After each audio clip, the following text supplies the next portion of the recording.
Welcome to The Curiosity of A Child. episode 41.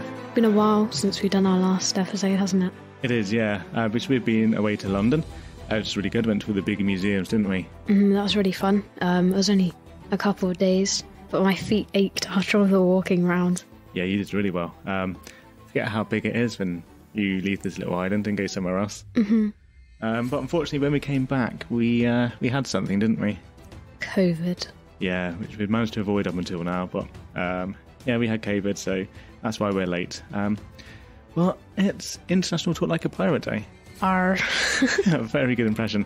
And we've actually got a story of a pirate for you today. And it's been said that he had an exquisite mind. So he's not your regular pirate. And the story that we're going to tell today is of a man who, during the late 1600s and early 1700s, he circumnavigated the world 3 times. And he not only plundered Spanish shipping and the colonies in the Americas, but he also inspired writers and scientists over the coming decades. In his day, he is famous throughout much of England. He was the world's first travel writer and is also a natural historian. And his books recounted not just tales of daring, but also of careful observation and the study of amazing, distant, exotic lands. Today, however, he's little remembered, but he has contributed over 1,000 words to English, so a little bit of him lives on in our language each day. And this man is William Dampier. William's exact date of birth is unknown, but he was baptised 5th of September 1651 in the village of East Coker in Somerset. His parents, George and Anne, they were tenant farmers, but he did receive a reasonably good education, learning Latin and arithmetic. However, when he was only 7, his father died, and he was orphaned at 14 when plague killed his mother. He would become an apprentice to a shipmaster in Weymouth, and during that time he travelled to France and Newfoundland, where he found he really disliked the cold climate, and so he never really goes anywhere cold again after that, or not to the same level. Dampier's nautical education would continue, as in the 1670s, at age just 19, he sailed from London, still heavily suffering from the effects of the Great Fire just a few years previous, and he went on a warm voyage and a long one, all the way to Java, on an East Indian man called John and Martha. That's the name of the ship. Nice. And then he would join the Royal Navy in 1672. And then with the outbreak of the Third Dutch War, he served under Sir Edward Spragg aboard the Royal Prince, where one of his shipmates would be the future pirate William Kidd. However, he fell ill, and in August 1673, he actually watched the last engagement of the war from a hospital ship, and it took him several months to recover. But by April of the next year, he was aboard another ship called the Content. This time he was going to sail to Jamaica to work on a sugar plantation, having accepted a seasonal offer from Colonel William Hellyer, who was the squire of East Corker and his father's landlord. I think that you pronounced Colonel William Hellyer wrong. Hellyer! Hellyer. He was worried that when he was going to go on this vessel, all the way across the Atlantic, so he's only, 19 or something at the time, he thought that he might be sold as an indentured servant. And do you know what they are? No. So it's basically somebody kind of buys you as a servant or an employee for a set period. So it's not quite like slavery, but it isn't really much better. So you'd have agents, and they would roam the streets of London looking for drunks or vulnerable people, and then they'd sign them up, get them aboard a ship, and they'd be sailing away before they could protest. And then once you reached America or wherever you're travelling, you would be sold and to a new owner. Your new employers, they would basically have control over your lives, and they often extended the indenture period for whatever reason they wanted, just to keep ownership of you, really. Hellyer provided Dampier with supplies for the voyage, on the understanding that he would work in exchange for what had been given, but no formal agreement had been written up regarding the duration of the terms.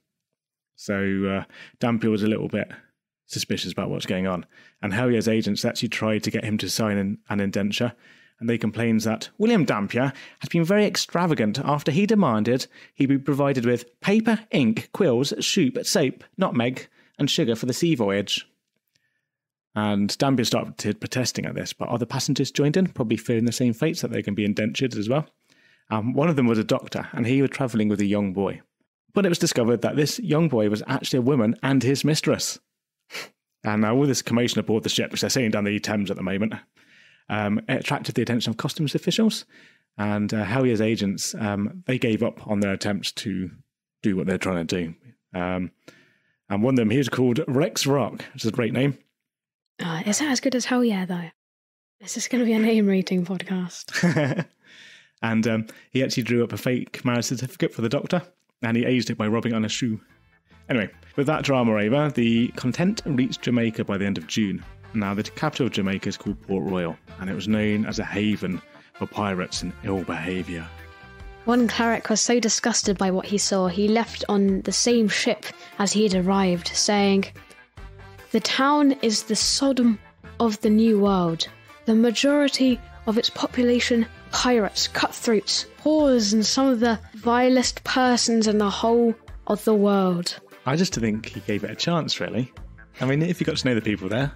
Now, it was a thriving port, and it's capable of holding hundreds of ships, full of all different types of commodities. Now, Dampier, he wasn't staying at Port Royal, but instead he travelled inland to the plantation where he had worked. Back in England, he'd impressed Colonel William Hellier with his knowledge, and he expected to be given a prominent role in the sugar plantation by its manager, William Whaley. They're all called William.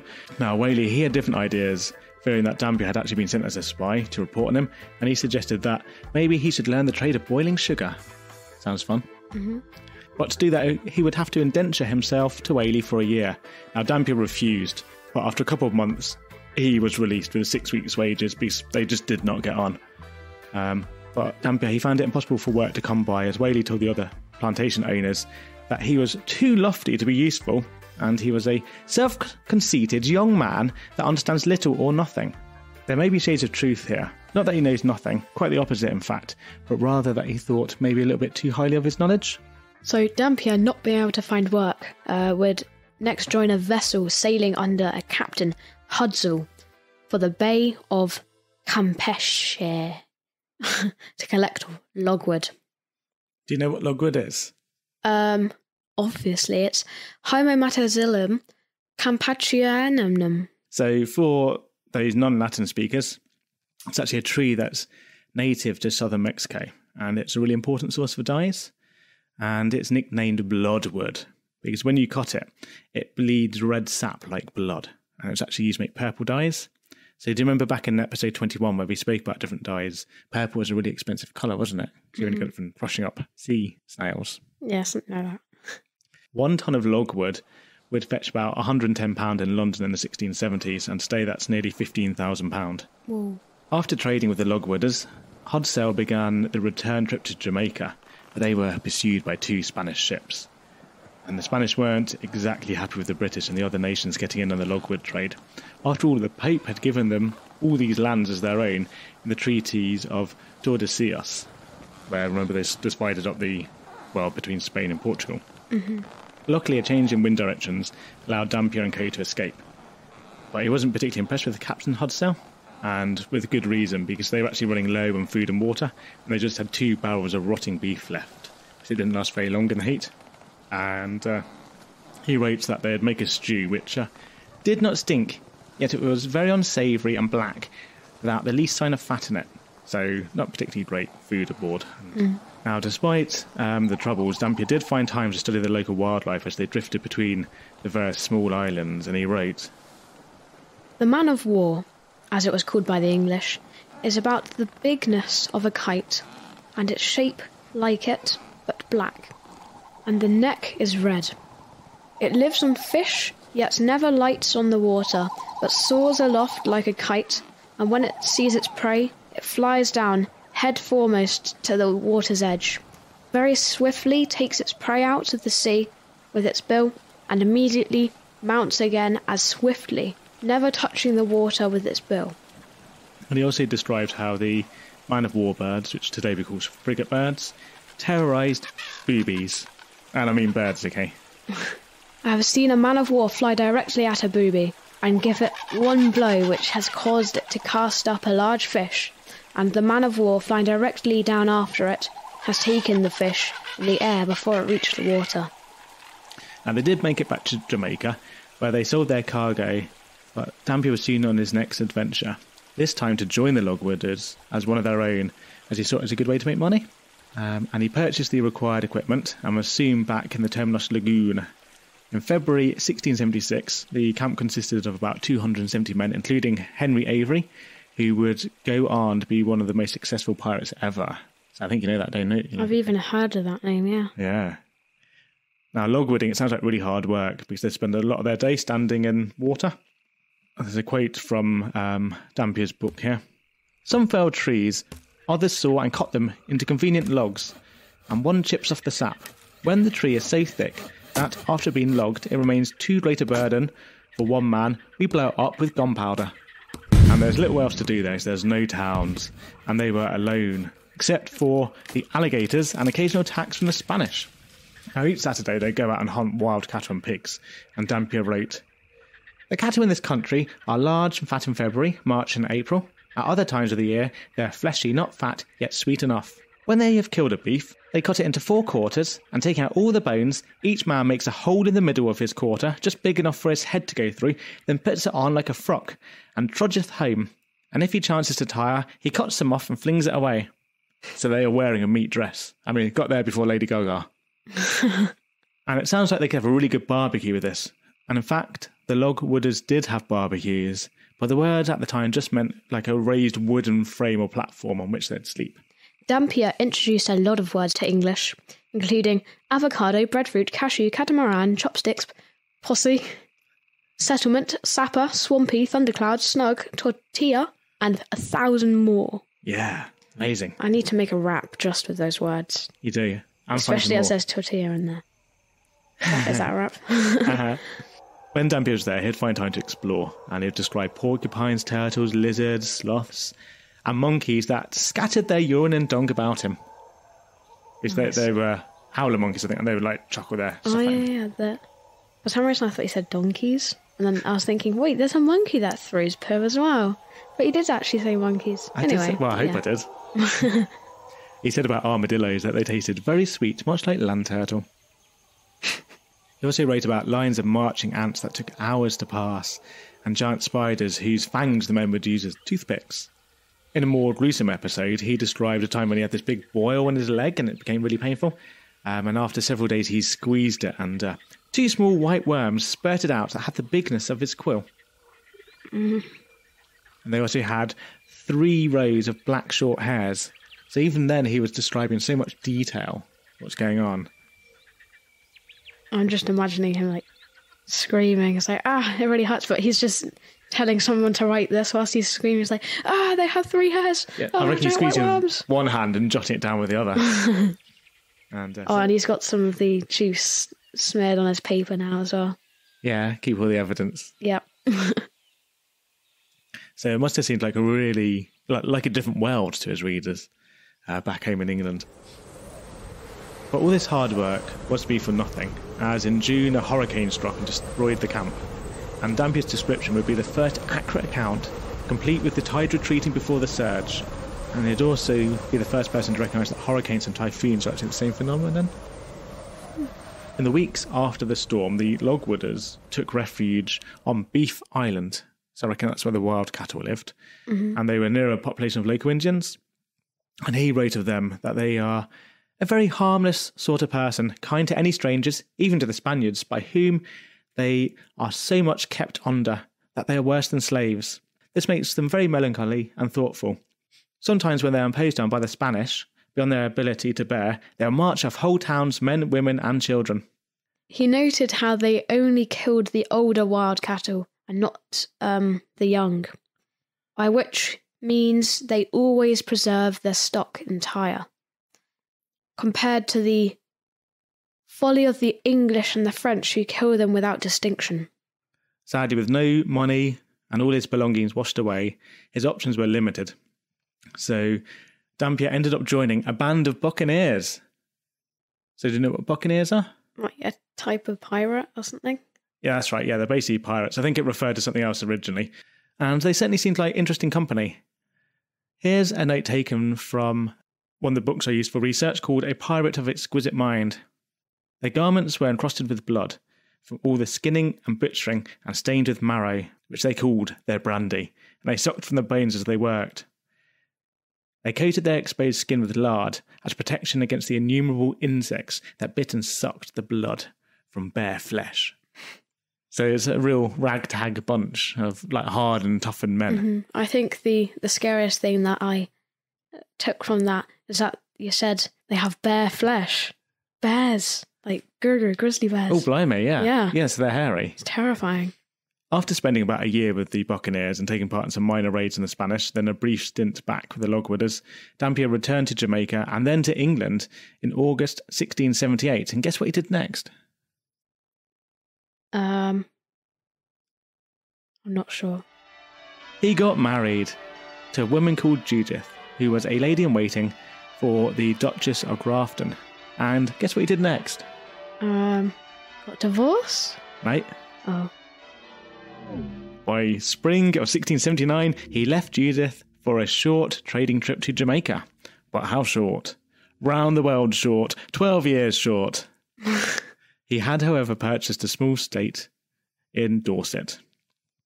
So, back in Jamaica, he met a trader by the name of Hobby, who invited him on a short voyage to trade with the Mosquito Indians. And Mosquito Indians? Yeah, the Mosquito Coast. And always curious to see more of the world, he gladly accepted the offer, and off they sailed. Now, during the voyage, they encountered a buccaneer fleet of nearly a dozen ships and 500 men, and all of Hobby's men, they decided to be much more exciting to join them. So obviously, Dampier had to do the same. So finally, we might get to some piracy, which is the whole point of this episode, as it is International Pirate Day. Arr. Very good. Now, after surviving a storm, the pirates decided to attack the Spanish town of Portobello on the Atlantic coast. Now, each year, there'd be a fleet that would sail from Spain to collect treasure that had been carried across to Portobello from the South and Central American Empire. So they'd bring it up onto the Atlantic coast from more the Pacific side. And this was a really great occasion, and there'd be merchants selling spices, silks, gold, silver, and all different types of commodities. It was also really hot, and the air was filled with illness, and hundreds of people would die each year. But it didn't stop the partying, because it was like just a hive of activity. So in early February, Dampier, led by Captain Coxon, set out with 250 men in canoes, and they made landfall 6 days' march from Portobello, and they'd also been joined by 80 French privateers. And creeping through the dense jungle, they approached the undefended rear of the town. And then on the 7th of February, they began their attack, when a small boy cried out, "To arms, Christians! The English are coming!" Can you do that in Spanish, please? Espanol. To arms, Christians. The English are coming. The best Spanish accent I've ever Wow, heard. I got worse with every word. That's not meant to be Spanish anymore. I bet you're not even going to cut it out. Okay. Yeah. I'm hoping. Anyway, back to our story. So, assaulting rapidly and with the full benefit of surprise, well, almost surprise, the Buccaneers quickly took the town with minimum casualties. And the Spanish, they did say they killed 30. However, the Buccaneers said there was only 5 or 6 had been injured. So how many do you reckon? 100. 100? Oh, okay, there's a lot of their 250 people dead. Mm-hmm. Okay. Now, during 2 days of plundering, they took all that they could and laid it onto small boats, or carried it overland to a rendezvous point. All the time they're dodging musket fires. There are like different forts and things along the coast there. The day after they left, there was a group of 700 Spanish soldiers. They entered the town, but they were too late. So they burned an Indian village in reprisal. Which isn't very nice, is it? Mm-mm. And for his part, Dampier received 100 pieces of 8, which is enough to keep a pirate very happy. But You misspelled pirate. no, which is enough to keep a parrot very happy. But pirates, they want more. Now, the local Kuna Indians, they had actually been encouraging the Buccaneers for a while to cross the Isthmus of Panama and attack the Spanish settlements and fleets in the South Seas, which we now know as the Pacific. So if you actually look at that bit of the land bridge where Panama is, you've got the Atlantic on the north and the Pacific on the south. So that's where you've got the North Seas and the South Seas. Now, the route was really difficult and dangerous, and there'd been no successful attacks there for nearly a decade since the pirate Henry Morgan had successfully raided the Spanish in 1671. And there'd actually been 2 French attempts since then, and they both failed, I guess retreating. Yep. The Runaway. Oh, yeah. The Runaway. I have a YouTube channel. There we go. We'll just plug that in the middle. Ah, yeah, nice. Yeah, good plug. The Curiosity of Gaming. There we go. Nice. Check it out. Now, Coxon, he understood the risks, but he also saw there was great opportunity here. And they'd actually intercepted merchants' letters speaking of a open door to the South Seas, and they feared a British attack, so they planned to prey upon those fears. And to get across the isthmus, the Kuna would be their guides, leading them across this really difficult land. Dampier wrote, "Being here at anchor, many of the Indians, both men and women, came to see us. Some brought plantains, others fruits and venison, to exchange with us for beads, needles, knives, and any trifling bauble whereof they stand in need. But what they most chiefly covert is axes and hatchets to fell timber." The men here go almost naked, having only a sharp and hollow tip, made either of gold, silver, or bark, in which into which they thrust their privy members. Yeah, special penis wear. Yeah. They wear as an ornament in their noses a golden or silver plate in the shape of a half moon, which, when they drink, they hold up. They paint them themselves, sometimes with streaks of black, as the women do in like manner with red. These have in their noses a pretty thick ring of gold or silver, and for clothing they cover themselves with a blanket. They're generally well-featured women. Among them I saw several fairer than the fairest of Europe, with their hair like the finest flax. Of these it's reported that they can see far better in the dark than in the light. So the fair people of which he wrote here, they're actually albinos, and the Kunas people, they have one of the highest numbers of albinos in the world. We can also see his description there, how it's amazing. They're not wearing much clothing, so they seem in one way poor, but they're wearing gold and silver. Mm-hmm. He's again been really descriptive. So if you're a reader back in England, and you've never kind of gone anywhere, it's amazing, isn't it? Maybe they don't value the gold and silver the same way. Over 300 pirates rowed ashore, forming into companies led by various captains, each with their own flag, as they set off in early April 1680. If you'd grown up in England and spent many months or years at sea, then being led into these deep, dark, hot and humid jungles surrounded by strange sounds, giant snakes, and persistent swarms of insects, and the only hope of survival are people unlike any you've encountered before. They're so natural and comfortable in this environment, the complete opposite of you as they effortlessly navigate what you only see as this dark, dense and chaotic jungle. But as one buccaneer wrote, "That which often spurs men onto the undertaking of the most difficult adventure is that sacred hunger of gold." And this was gold that they saw the Kuna casually wearing. That's probably more than they'd ever dreamt of in their lives. And it was also what they were there to plunder from the Spanish. And Dampier writes several times of his desire to find treasure and riches. So far from having to go along with these buccaneers when hobbiesmen deserted, he was here for adventure too. Now the path, as they started going up through the mountains, it got really narrow and steep, and it's only one man could go at a time. And they eventually arrived at a Kuna settlement, where they were met by a local king, and they ate and they drank and they partied. And apparently the Kuna really loved the buccaneers' drums. However, the king told how his eldest daughter had been kidnapped by the Spaniards. So he sent 250 Indians along with the buccaneers so that they could rescue her and enact revenge on the Spanish. And one of them was actually his son, and he was nicknamed King Golden Cap on account of this golden hat that he wore on his head. Where's this special penis piece? Oh, he's more important, so he gets to wear more clothes. Yeah. Nice.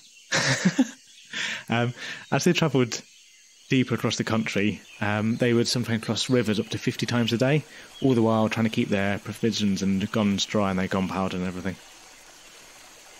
And even here, Dampier found time to record the patterns of the weather and the wind. He kept his notes dry by storing them in a large piece of bamboo. And as we're recording the 18th, it's actually International Bamboo Day. And he sealed this at both ends with some wax to keep it watertight. Now, do you remember when we made the paint and pigments? Mm-hmm. It's not a fast process, is it? Mm-mm. So whenever Dampier wanted to write, he'd have to do something similar. So it wasn't just a case of picking up a pen and writing.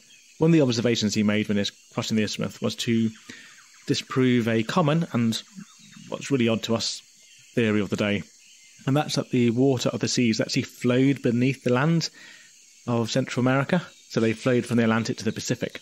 So they thought it was like a natural bridge. And Dampier's work on ocean currents and wind patterns, they were the most complete of the day. He was also the first person to fully map the global trade winds and the first to identify that the winds affect the currents. So do you remember when we visited the Cutty Sark? You played that little game where you had to sail back to England in record time? Mm-hmm. And you followed the trade winds, didn't you? It wasn't the most direct route. We did follow the trade winds for most of it, and we sort of cut across. But yeah. Exactly, yeah. So you might go all the way across the Atlantic and then sail back across it again later. So that was actually the quickest way. Mm-hmm. So mapping and understanding these global rhythms of the oceans was essential to the continual growth and exploration of the world. And Dampier played a really important part of that during his voyages around the world. And a really big thank you to Alex from Casting Lots podcast for our day out in Greenwich. Thank you. Anyway, back to our story. Eventually they crossed the isthmus and were within striking distance of the town of Santa Maria. Sneaking close and laying low, they spent the night waiting for sunrise and their raid to begin. But they were woken by drums and gunfire from the town. Somehow the Spanish had learnt of the attack. Rushing the town, they quickly took it as the Spanish surrendered, but many of the prominent citizens who they'd hoped to ransom had already fled with their valuables. Even worse, they'd missed a ship that carried 140 kilograms of gold by 3 days. Gold worth millions in today's money. Oh, she got it. They also found the king's daughter, but she was pregnant. The furious Cunard rounded up the Spanish captives and took them into the jungles where they speared them to death. Yes. Yes. That's the right answer.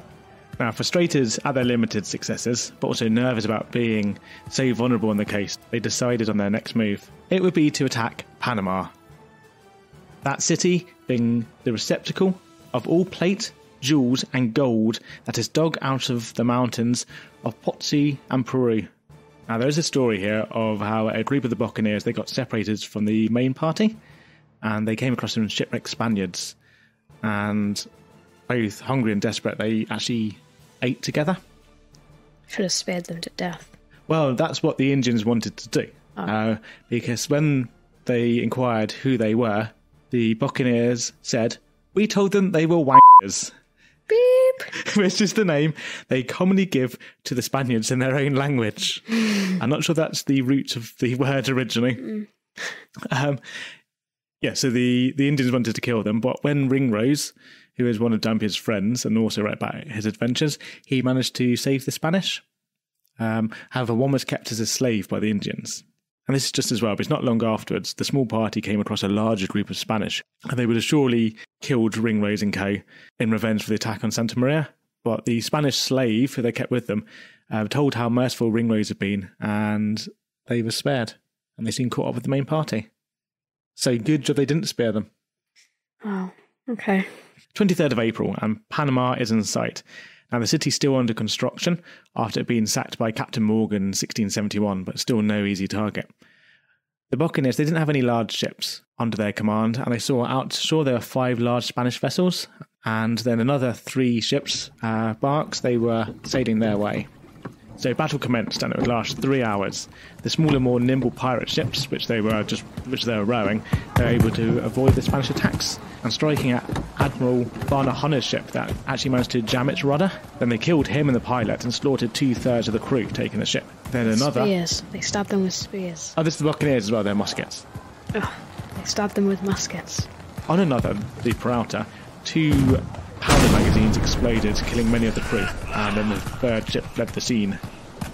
So the buccaneers decided to assault the 5 anchored ships, finding them undefended. Now, the largest was the 400-ton La Santísima Trinidad, and it had been holed and set on fire, as the Spanish didn't want it captured. However, they managed to save the ship, and then they renamed it the Trinity. And of the other ships, they burnt 2 and took 2. Mm-hmm. So a bit of pirate action going on here now.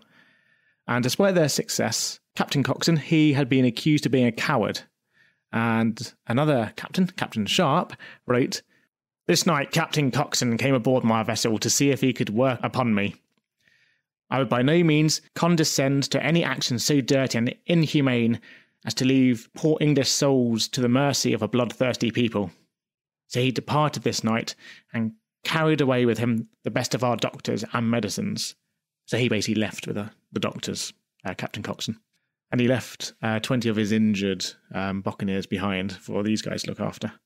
They didn't dare to do a full attack on Panama, but they did write to the governor, who asked from whom they had their commission, to which the pirates replied, "We will bring our commissions on the muzzles of our guns," at which time he should read them as plain as the flame of the gunpowder should make them.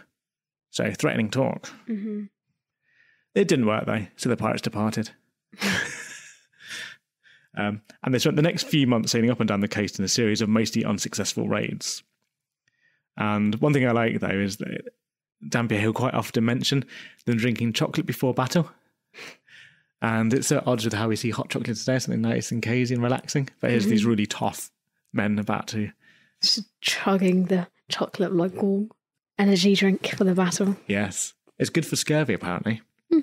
There's one story that it was raining so heavily that as they were drinking their chocolate on the deck of the ship, the cups were filling up faster than they could drink them. Raining chocolate? Oh, I wish. No, just raining water. Okay. Now, the Spanish all up and down the coast were alerted to their presence. So, as I said, most of the raids failed, and most of the treasure that they hoped to find had either been moved away or hidden somewhere. And on one larger raid on La Serena, they tried ransoming the town, which they captured for 95,000 pieces of eight. However, the Spanish opened the irrigation sluices and flooded the town, rather than have it taken. So the pirates burnt down what remained in revenge. Ringrose wrote of one daring covert attack by the Spanish. "They blew up a horse's hide like a bladder, and upon this float a man ventured to swim from the shore and come under the stern of our ship. Being there, he had found oakum and brimstone and other combustible matter between the rudder and the sternpost. Having done this, he fired it with a match, so that in a small time our rudder was on fire and the ship all in smoke." So, needing to repair and careen their vessels, they sailed for Juan Fernandez, which is an island off the coast of Chile in the Pacific. And it was now December. And having very little to show for their year of raiding, they elected a new leader. And we spoke, I think, on a previous episode about pirate democracy, didn't we? And how they would... I remember that. Yeah, they would elect their leaders and things. So next year, on the 12th of January, they needed to make a fast departure when Spanish warships were sighted, but they left behind a mosquito engine, and he was all alone on the island. But guess what his name was? I bet it's William. It is William. How is everybody called William? Even the local Indians are called William. But you might know him better as Man Friday, as it's believed that he was the inspiration, and he'd actually be rescued by Dampier and Co. 3 years later in 1684. And he's amazing. Dampier wrote how he had evaded the Spanish over all those years because they knew him to be on the island, but he managed to hide from them. And after he ran out of ammunition, he heated up his gun so he could use the metal to make knives and saws and hooks, and he'd use seal skin for fishing line, so loads of seals on the island. There's also loads of goats as well, which the Spanish had left there years before, and his hut was lined with their skins. But when he saw the English ships arriving, after so many years alone, he killed 3 goats and dressed them with cabbage to treat us when we came ashore. And he was greeted by another mosquito engine called Robin, and he threw himself flat on his face at his feet. Then they hugged and they embraced, and then William threw himself on his face, and it's kind of their greeting that they had. And Dampier wrote of this: "We stood with pleasure to behold the surprise and the tenderness which was exceedingly affectionate on both sides. And when their ceremonies of civility were over, we also drew near, each of us embracing him. He was overjoyed to see many of his old friends come hither." Yeah, it's really touching, isn't it?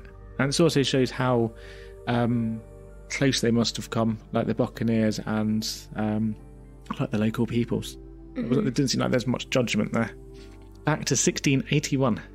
After more failed attacks and the death of their new commander, tempers were really getting frayed, and the relationship stretched to breaking point. So another group of Buccaneers split off and went their own way. And Dampier went with the group who decided to return to the Isthmus of Panama. So I'm going to quickly skip over a lot of Dampier's life now, because we're getting the feel of his pirating and his pirate life. So they reached the isthmus, and there was another difficult overland crossing, and they had to deal with this really awkward Cunard chief, so they ended up appealing to his wife. And Dampier wrote, "One of our men took a sky-coloured petticoat out of his bag and put it on the wife.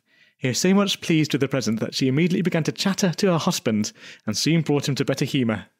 So he ended up helping them. So they crossed over and reached the Atlantic side.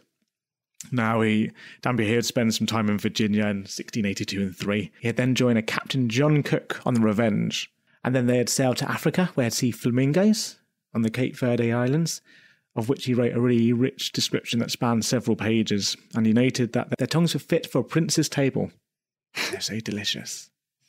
Then in 1684, they'd sail back around Cape Horn to the Pacific, where they'd do more raiding of towns and shipping, and they'd stop off at the Galapagos Islands to repair and refit their ship. And here he wrote about how tame and abundant the animals were. And of the tortoises, he said that they were so sweet that no pullet eats more pleasantly. Although another group of French buccaneers who arrived a year later, they would comment on how many tortoises the English had eaten. Dampier, he also wrote the first English description of the island's flora and fauna, and he compared green turtles from here with others he saw in his travels, and he'd look at the differences. He was the first person to write of subspecies of animals and postulate that their location and their local environment influenced their development. So far from just being this man who went around raiding, as we've just been talking about, he's such a keen and acute observer, and he was really trying to understand the world around him. And Darwin would actually take Dampier's books with him on his voyage on the Beagle.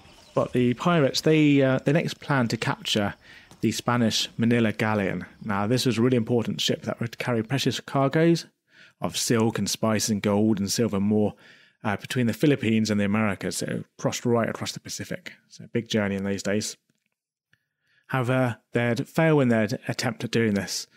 But we will talk about the Manila galleons again in a future Guernsey Greats episode. Oh, yeah. But after just missing out on this great treasure, they sailed across the Pacific, which was a really difficult journey because they wanted to then go raid around the Philippines and everywhere. And then Dampier had spent several years exploring the East Indies and Thailand, the South China Seas, and they'd even see the coast of Australia. And he spent some time as a gunner in an East India Company pepper factory in Sumatra, and that's where I first discovered Dampier whilst researching our pepper episode. Episode 36. Thank you. Listen to that after this one. Yes. And he was eventually returned to England in the summer of 1691. So I'm not sure what his wife Judith thought about his short trading trip. Not that it'd stay that long, though, because he'd soon command a Royal Navy expedition to Australia, then he'd get court-martialed, and then go on even more privateering adventures, sail around the world 2 more times, and of course publish his famous books, most famous of which is called A New Voyage Around the World. And I feel really bad for skipping over these parts of his life, but it's Pirate Day, it's our pirate episode, so that's what I've concentrated on, but also talking about how he is this remarkable man. He should be better known than he is. Arr. And his great work, A New Voyage Around the World, was published in 1697, and his writings actually made him a bit of a celebrity. So even on later voyages where he wasn't the captain, the papers would write of Dampier's voyage and his return and that he's still alive, because there's all this hype and excitement around him.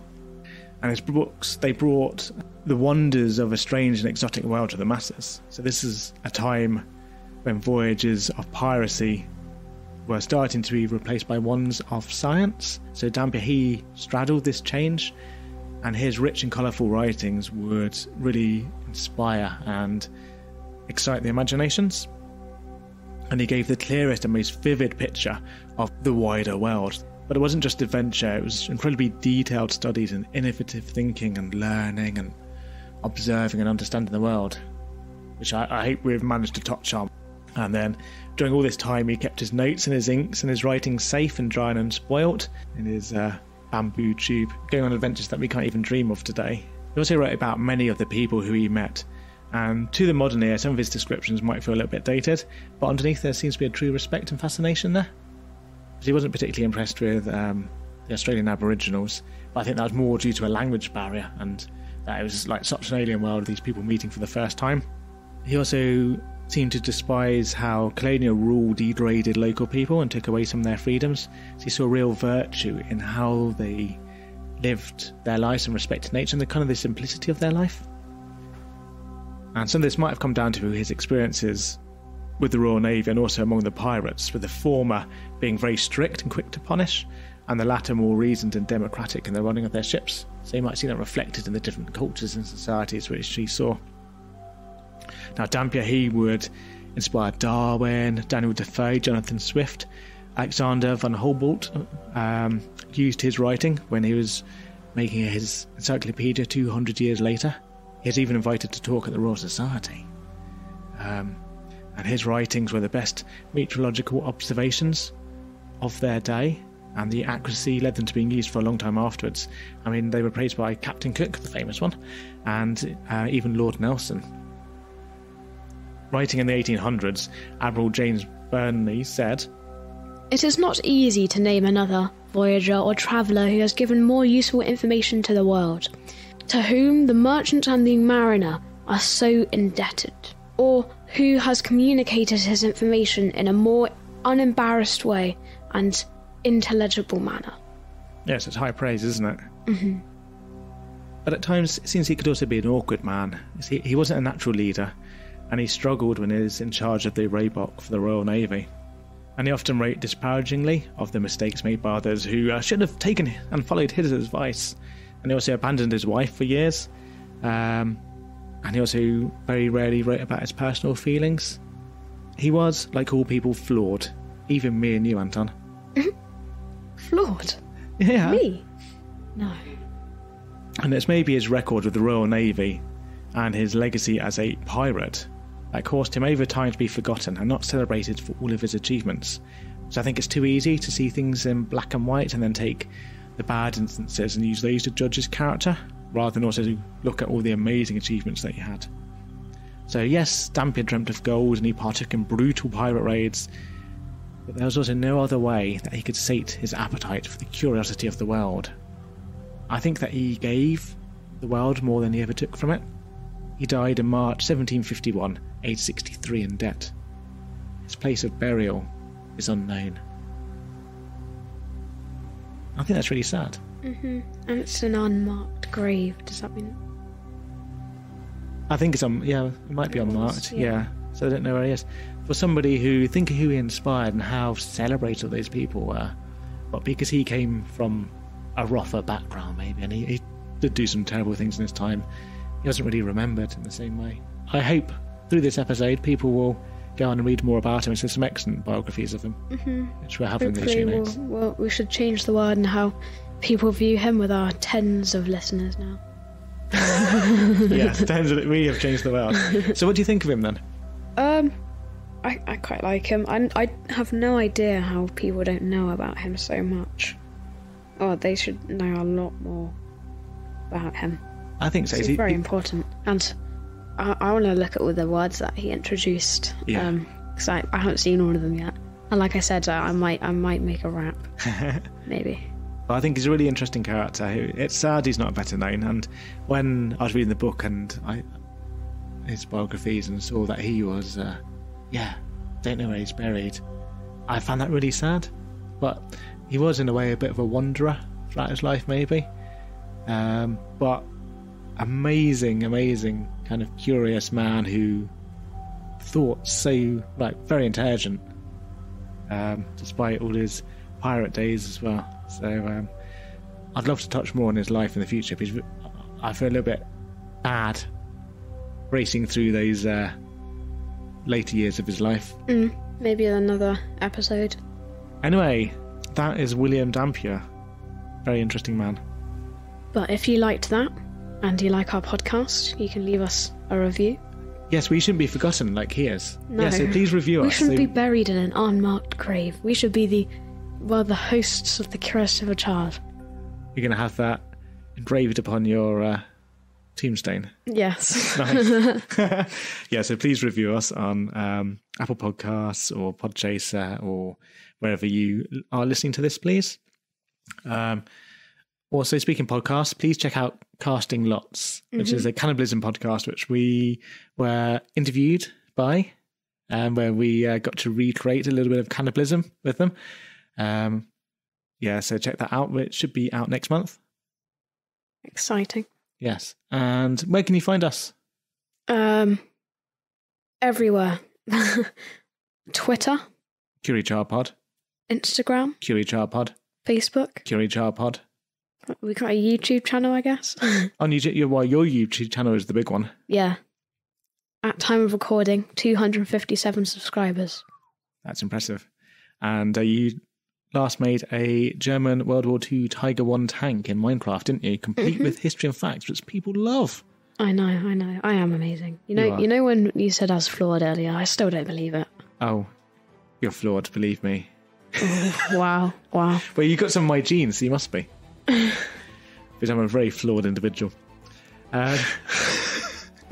Anyway, thank you very much for listening, and enjoy Pirate Day. And my hearties.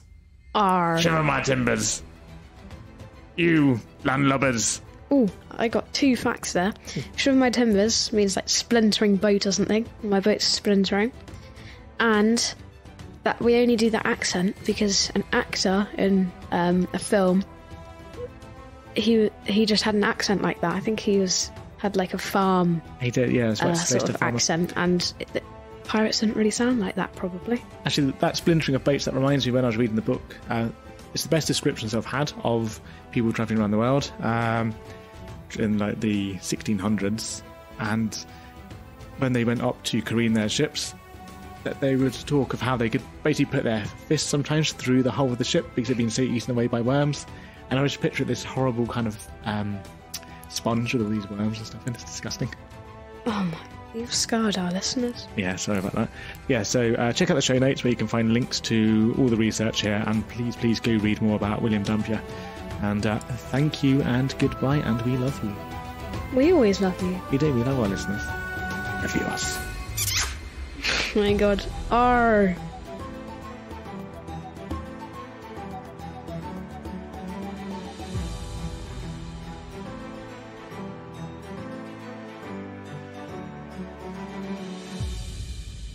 To arms, Christians! The English are coming!